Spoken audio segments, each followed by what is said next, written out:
Alright gang, we're gonna do another video on this Lead Suck Create Clients channel about the pros and cons of doing YouTube for real estate. So I have 5 pros, 5 cons, and then I have a bonus items. Make sure you stay tuned till the end. I don't know if everyone thinks of this one, and it's both good and bad. First pro. It's evergreen. It's up there forever. It's gonna be working while you sleep. Every video is a clone of yourself. So now you've got an army of yourselves out there doing what you already do best. So you talk about why you sleep. So when you start real estate, you're just like, I want to lead. I want to like talk to someone, sell a house. You don't really know where you're going. I started the same way. And then as you start to have a little success, you're like, you start to read these books like Millionaire Real Estate Agent, etc. And they tell you to build a business. The concept of building a business, making your real estate business a business. I think when real estate coaches and real estate titans are talking about building a business, something that's scaled, something that's leveraged, something that's a sellable asset, something that makes money without you actively participating in the sales function, YouTube gives you an instant business. As soon as you make one video and someone's watching it while you were sleeping because you're in a different time zone, you're in Hawaii and they're on the East Coast, they're in Japan, whatever. You're scaled, you're leveraged, it's working while you sleep. And when you start to see the fruits of your labor and actually transacting, you realize like, wow, I've built an asset. Like I could potentially sell this to another team leader. People do. People literally sell YouTube channels. Yeah, people sell YouTube channels. Yeah. So you have like an instant business. So all these people like build a business, have a standard operating procedure, hire ISAs, have a culture. You could do all that, or you could have a YouTube channel and have a multi-million-dollar asset because you put the effort into this. It's an instant business. Cherry on top is also the more you put into it, the more you get out. And so there's this compounding effect that in the beginning, it's gonna be like, I don't see any action. But by the time you have action, it's actually creating another problem for you. Don't steal the thunder from my negatives. Oh no, I'm getting there. Hey, but to that evergreen building a business kind of thing, it's like instant business. It's gonna give you good problems. The pro side was easy. We sat here contemplating the cons. It's hard to come up with the cons. Next pro, you have value for your team. You have a funnel, the sales funnel. Up here are people that exist. They could maybe one day have a real estate need, and then you know them, and then you have your second conversation. You establish. At the bottom is writing contracts and selling homes. We are able to give our team members, my buyer's agent, my junior buyer's agent, my agents in training, they have like Wagyu, grade A, fair trade, kale, cold processed olive oil. It's like the highest level of bottom funnel activity. Now, some team leaders have ISAs that have a process and warm people up, and team members get warmer stuff. But most team members out there, like, here's leads. I can buy you leads, here's leads, go convert them. And then if they're more sophisticated, they build systems around cracking the whip, metrics, make sure you're making your calls, you have to close or you're off my team. If you're giving people top of funnel leads, but you're only giving them, 50%, like it becomes not worth it. As soon as they have enough money to buy their own leads, they buy their own leads and leave the team. But what if you could give them a ton of stuff, bottom of funnel? Will they ever want to leave your team? I think not. If you own the YouTube channel, YouTube platform, you have this river of bottom of funnel relationships, clients, you could maybe do 60-40 split, so the team member gets 40. I can tell you, I'm a team leader now, but if I were a team member, I would take 30% on YouTube deals all day over these top of funnel, 50-60%. The highest level of money making activity is writing a contract and showing a home. Prospecting is a money-making activity, but it's extrapolated to top of funnel. Give people bottom of funnel stuff, you have an instant sticky team, and you get to change their lives. Like you get to have positive impacts on people's lives. Next pro, YouTube is greater than the other platforms. IG, TikTok, Facebook, well, we're gonna say this over and over. LinkedIn. Don't even get me started on that. Now, some people build real estate businesses. Twitter. I mean, there's all these other huge, gigantic platforms out there. Without a doubt, YouTube is the most sought after one for long form educational content. And that's why we think they have the upper hand when it comes to these big ticket price items like a home. Why not be a partner with YouTube in that kind of relationship of I'm feeding YouTube what YouTube can serve to this specific audience? YouTube is a great server. I imagine it like literally like in a restaurant, YouTube's coming by with a plate for you. It's like you don't even have to look at a menu. It's like, here you go. I'm pretty sure you're gonna like this. Suggested videos. They have everything, right? Yeah, it's like tailor-made before you even step in there. And that's kind of, some people say scary, how much information is out there, but it's very helpful for everybody involved. At least that's how those programs, algorithms are built. They're trying to make it a win-win for everybody involved. I think YouTube's at the head of the game, especially with long-form educational content. Well, because it's a search engine. YouTube's owned by Google, the #1 search engine in the world. And even apart from that, YouTube happens to be the second search engine in the world. So you go to YouTube when you need information. When do you need information? When you have to move, which relocation is the number one, game in the YouTube for real estate thing. You need to make a big, expensive decision. So for example, this summer, I would like to rent an RV and spend 4 to 8 weeks on the road. I need to learn how to do that. That's not just something you do. Do I go to TikTok for that? No, which I erased my TikTok, but people go to TikTok to watch pictures of girls dancing, guys dancing, short, simple calories, bad for your mind. You're just scrolling with your thumb. You don't go there to make a big decision, to get informed for a big decision. You go to YouTube for that. So it's the best platform for big decisions, like real estate transacting. I'm sure there are people out there finding a lot of success on these other platforms, and it's just another way to do it. Like, we're not the one stop, like we're the gurus of the internet and real estate. We just found a way to make it work. I'd be curious if you are that person, like, bro, I crush you guys on TikTok or whatever, LinkedIn. Let us know. Hit me up. Yeah, no, I want to know about it. We're gonna have dinner in Vegas with a TikTok team. Perfect. But they're attractive young women. That is a bit of a hack. There's just simply less competition on YouTube. How many people do you know that have a YouTube channel? How many people do you know that have an Instagram and try to post stuff, just listed, just sold? 10 things about the VA loan. Did you know you could do a USDA loan? Like 10, 20, 100,000 X of that on Instagram versus YouTube. But I tell you what, everybody has a YouTube icon on their home screen, and everybody's watching YouTube every day. All those same people have YouTube. The same people are watching it on their TV, on their smartphone, on their tablet. The kids, I guarantee you, watch it. We all use it.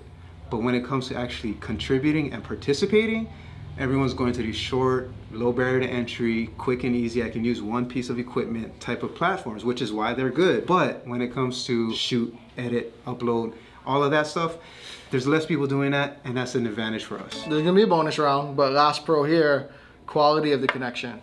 So I think more so I'll speak to this, but you've been able to see it. Yeah. In real estate, I started with this brokerage. It was attractive to me that they were about the grind, calling, the knocking at all costs. Let's look at your actions and look at your results. And if they don't match up, it's gonna be because your actions didn't achieve your results. You can have excuses, you can have results, but you can't have both at the same time.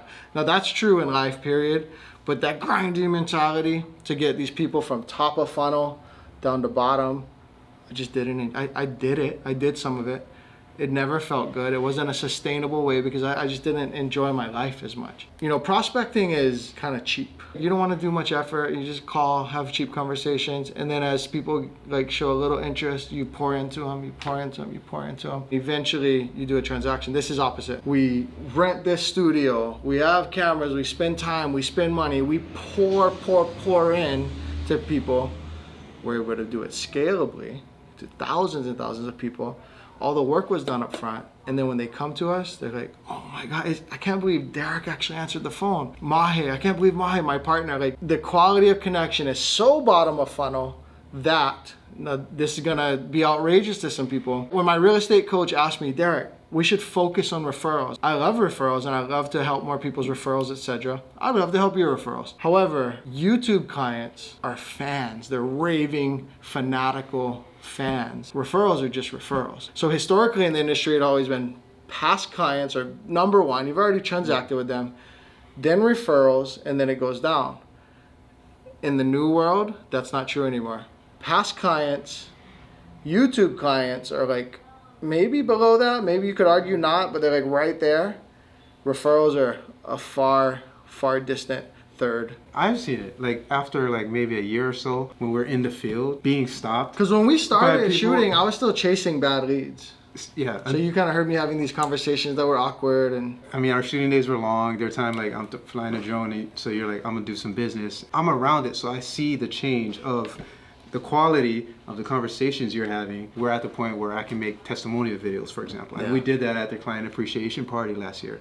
And so I'm standing in front of people who came into the YouTube channel. It didn't feel like, hey, stranger, at all. They were happy, they're happy to meet you. You're the guy behind the camera. Oh my God. You're the guy. Oh, I heard you in that one video. Or I guess so your guys' moving videos to Hawaii is effective. They gave me that same love. And if that kind of love they gave to the camera guy, imagine the kind of love they give to the agent who actually help them get through this thing. But you've seen how our other colleagues in the industry, well, we'll say nameless, how they do their business. That's real estate for the most part. Now, people can focus on sphere of influence and referral. It's a nice life, a nice business, and some amazing agents do it. And some watching this will stay at that and never do this, and that's fine. There's nothing wrong with it. I respect that. I joined my team and my brokerage because they had that. Compassionately and humbly, I feel like I graduated to a far new land from that. From my end of things, seeing the back end, like I'm looking, I know you guys maybe sometimes do or don't, like Mahe doesn't like to read the comments. I read them. You know what I mean? Like, Yeah. I'm in YouTube studio, I'm reading it. You're gonna get the haters, all right, whatever. But most of the comments are what I would consider like, it's something you'd expect in a DM in Instagram. But it's public, on a public video on YouTube. Because there's this admiration and intimacy when you've spent so much time with someone. And this like willingness to share personal, how many personal story comments do we get about family, about memories? These kind of comments don't happen with someone like some stranger selling you something, right? I mean, it all kind of blends in together, but the connection is overall people who connect and reach out, the connection's different, and they're your tribe. That's the thing. If you're alternative person with green hair, then what? Then they love that. Then that's your tribe. If you're a cowboy wearing a hat with a beard, and you're like, I got a gun rack in my truck, then they vibe with that. It's better for the client. It's more profitable for the business. It's better for the client. Instead of being sold and converted, they get to find their person, have an enjoyable experience. A huge, like, memorable moment in their life is done with their tribe. Hit these cons. Let's hit the cons. Takes a long time to work. Yep. If you crush it, you might see business right away. You can't predict which market and which person and which team. You can't predict it. Probably more like 6 to 9 months. Could take someone 15. And then also that's like to the first, like, let's say transaction from a client who came into your YouTube channel. After that, there could be a huge gap.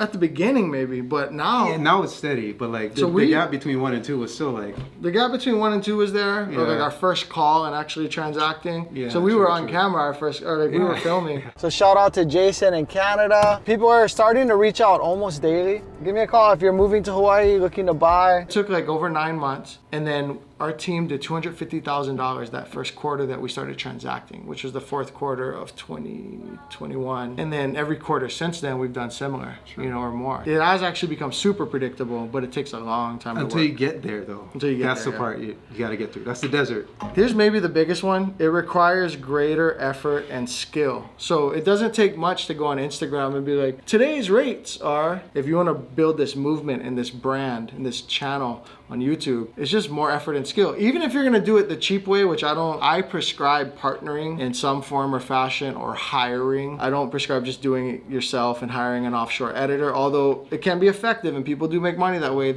I want to prescribe the highest level of business sophistication. You get what you pay for too. I gotta stress that a little bit. You get what you pay for. If you're going fire, video guy. Hey, it's true. If you pay for it, all your competitors are paying for it, and then now you just blend in. This is what you do. And we have recently failed with offshore videographers. So what makes the person out there who's just an agent who don't even know what 1 terabyte represents in terms of processing? Like that's always a reference. Yeah. When you start talking, we're gonna be transferring 1 terabyte, can you handle that workload? I'm like, how would you even know what that means? For these people to manage an offshore editor, is it possible? Yes. It's just challenging. And even this guy, us, we failed with offshore editors. But it's hard. It's not. It's taken me. I'm still figuring it out. So you shouldn't if you're just starting. The sub-con to that is it implies a greater need for a partner or for capital investment. Now, if you can just go hire an amazing YouTube videographer who knows the game and will shoot you and edit and publish, you could start that way for the first 30 and then back off to a less sophisticated way. There's all kinds of ways to do this, but at the highest level, it requires partnership and or capital investment. Paradigm shift. This is not a con for me, because when I heard there's this platform that wants you to be, my acronym, CROONS, consistent, which I had a hard time with, so I found a partner. Real or raw, obsessed, a little outrageous, very nuanced, and tell stories. I was like, oh, that's the platform for me. However, if you're a long-standing real estate agent who has this like salesmanship to you can't get rid of, like that could be challenging. People that I coach that are $1 million producers, they actually have a harder time because they can't let go of this salesmanship that they've had since 2010. They have the hardest challenge, so that could be a con for some people. Like, so sprinkle a little pros in there is that you're at an advantage of starting something new. You know what I mean? Yeah. If that's where you're at. You're in a new market or you're a new agent, you have the time, the desire, the burning need to get something going. Those long-standing realtor agents should envy you because they have to flip the whole paradigm. Competition. So we said there's less competition. There's also competition. There's competition. So if you're trying to battle with us, like, it's gonna be hard. If you're in Orlando trying to battle with a guy named Ken, it's gonna be tough, right? But on the other hand, the algorithm wants to serve up more channels. It's good that there's a titan in your industry. You could make that argument. You see people in our industry in Hawaii here putting ads on our videos. It's a con, but it can be played right. If you got the right strategy, it is what it is. Just be better. Be better than them. Because the fact is, most people are gonna be inconsistent, not very nuanced, not tell stories about their local area. Because although I don't focus on what are today's rates and what are the intricacies of a USDA loan and rental verification and all this stuff, it comes through. If you are an expert at your craft of real estate, if you're an expert at your craft, it'll come through. Most people aren't that. Couple things. You like acronyms that start with C. The other thing is when you say, like, you know, people aren't looking for an expert. Like, people will figure that out when they work with you. That's the thing. Like, today, there's no shortage of information out there. You know how to get a six-pack of abs, but you don't have a six-pack of abs. You know how. I'm not saying... Okay, I feel attacked. You, proverbial you. We know how to do whatever we want to right now, more than ever. So what can we offer besides that? What can you give them? What can you lean into? And that's you. People say that, like, life coaches, therapists, there's no other you, God only created you. Well, not everyone wants me. Not everyone wants this energy. Not everyone wants a large, dominant male, which, by the way, I am 6 feet. This guy's just 6'2", 6'3". Not everyone wants this, right? People want a little more introverted because I may intimidate them. People want a female with a softer touch. We're not supposed to direct people based on race and gender, but some people may want a different race and a different skin color than what I offer. Some people may want to move to Hawaii with someone who's had their experience and their skin color moving to Hawaii. Your vibe attracts your tribe, and I can't have your vibe, you can't have mine. If you do it the way we do it, and you have this client, probably have 10 people hitting you up every day, they want to have conversations. That ends up being a 30-minute conversation each time. That's 5 hours. You can't answer the phone. So you're going to be forced to leverage and to scale your business. That can be very tough. You could just refer it. You can say, I'm taking the cream of the crop and I'm referring everything else to someone in my office. If you have that situation, that's great. What's more leverage than that? You are the Zillow Flex. Like, you create the leads,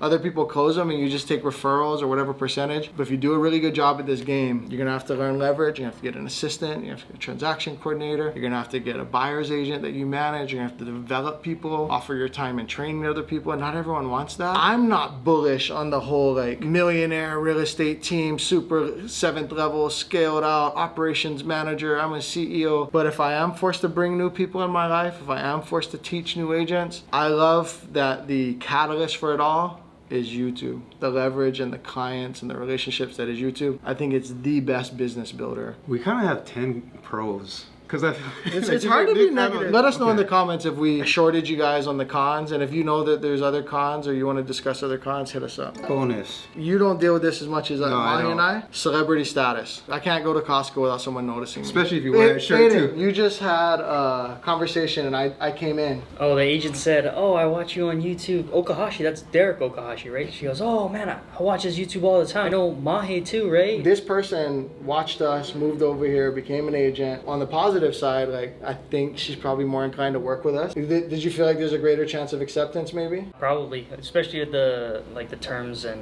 the negotiation for credits and stuff. I feel like she's a little more agreeable to things because she knows, oh, like the people that I'm working with are on YouTube. There's a trust factor already. Yeah. So that's Aiden, young guy, 21 years old, just started transacting. If it weren't for YouTube, I doubt all this would happen. You know, he's willing to grind. Let me point that out. He's willing to door knock and call and do all the things. Just hard to find people with that kind of character. But the catalyst for, like, the life-changing part of it is that he gets to participate in YouTube deals. A sneak pro. Sneak pro. From my side of things, right, I'm very much, this is like the first time seeing me in front. I'm always on the other side of the camera. So I notice things, and I have a certain amount of autonomy in what I present and shape that is already Derek or Maya, right? I'm listening to what they're saying in the field. I'm listening to it 5 more times when I'm editing it, all of that stuff. I say that to say that this is the first time maybe I'm even saying it to you, but I've noticed a huge improvement in your communication, as well as Mahe.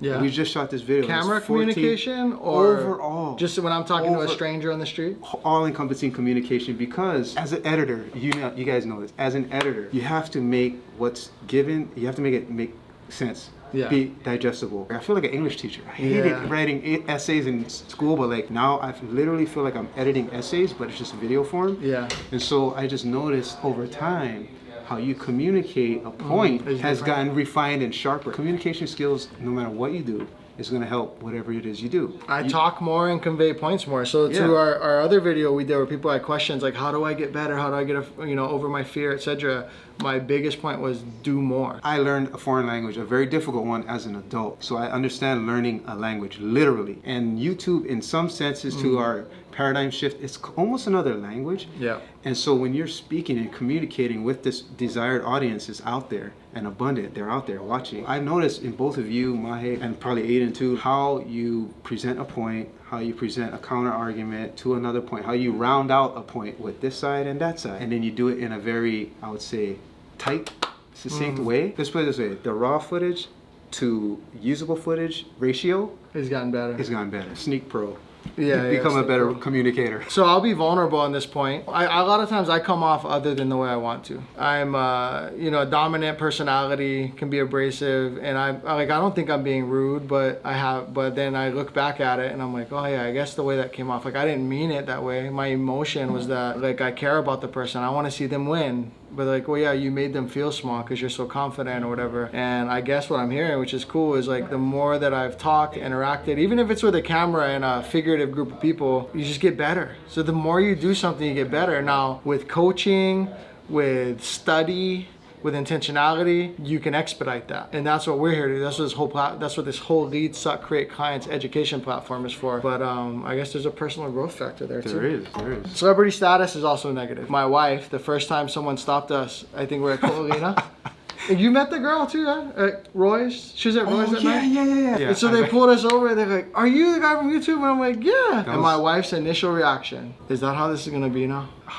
And so that was like year one, I feel like. That was way early. That was on. early, yeah. I don't even think we sold a house yet. But maybe the celebrity comes first, I guess. Like if I want to go kind of bust up, dress with holes in my shorts somewhere, I'll go after the gym in some stinky clothes, because I don't care. If you're not like me and you're more concerned about your self-image and whatever, you can't just go to Costco without putting your makeup on or something, because people are going to know you if you do this thing right. If you do it the way most people do it in the industry, and we'll make other videos on this, it's, hey, if you're moving to Huntsville, Alabama, and you want to know, make sure you click that. Like, you're only going to get through to relocators, and not many locals are going to watch this. But if you do it the way we do it, it's going to create a celebrity kind of issue. Now, am I Brad Pitt, who's like got the navy blue cap and the shades and trying to like stay with the jacket? It's not like that. In Hawaii, it's not like that. But for example, we'll end on this. Mahe was at a dinner a couple months ago, her and her boyfriend. When they left, table on this side and table on this side, we're like, hey, is that the girl? Yeah, and they were like, yeah, wait, is that the girl from YouTube? That's the girl from YouTube. They were confirming with each other? They asked, so the one couple stayed. Oh, okay. And then, so Mahe left, and then that table asked her friends, and that table asked her friends, is that Mahe from the YouTube channel? And so imagine she was like belligerently drunk or something. Like these two people on both sides PR manager knew who she was. And that could be a problem for some people. Those are pros and cons. If you want more videos like this, like, subscribe. Subscribing and liking on YouTube, commenting puts gas in our tank. It's like fuel, little shots of fuel. Please do that. Let us know what market you're in the comment section. Hey, I'm in Alabama. Maybe someone will find you that way. And also let us know what else you want to know about YouTube for real estate, and if we missed any pros and cons.